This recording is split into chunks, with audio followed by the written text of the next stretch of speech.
सखरन Sindhiana news network के reporter Mir Mohammad कीरी मौजूद Pakistan Peoples Party Sindh council के मेंबर हाजी अल्लाह बख्श लाखो पारां सिंध जाए सऊदी वासी हाजी अब्दुल अज़ीज़ गुदारो जे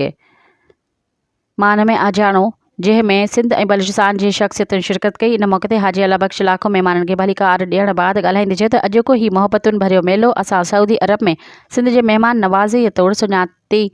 वेंदड़ शख़्सियत हाजी अब्दुल अज़ीज़ गदारो जे मान में मचायो अथऊं। हुन चयो त सिर्फ़ असां न बल्कि जॾहिं बि सिंध जी कंहिं कुंड कुड़िछ मां को माण्हू सऊदी वेंदो आहे त हाजी अब्दुल अज़ीज़ गदारो शानदार नमूने महिमान नवाज़ी जो हक़ अदा कंदो आहे। हिन मौक़े ते महफ़िल जे मोहर हाजी अब्दुल अज़ीज़ गदारो ॻाल्हाईंदे चयो त मां थोरा हितु आहियां। हाजी अल्लाह बख्श लाखो समेत पूरी सिंध जो जिन सदाई मान ॾिनो आहे। हुन चयो त गुज़िरियल 1.5 महीने खां जॾहिं वतन आयो आहियां त हिते जे माण्हुनि जो मिलियल मोहबतूं सदियुनि ताईं यादि रहंदियूं, जंहिंमें मानीअ सां गॾु अजरकुनि लुंगियुनि टोपियुनि ऐं शालुनि समेत मुख़्तलिफ़ क़िस्म जे मिलियल तोहफ़नि सिंध धरती जे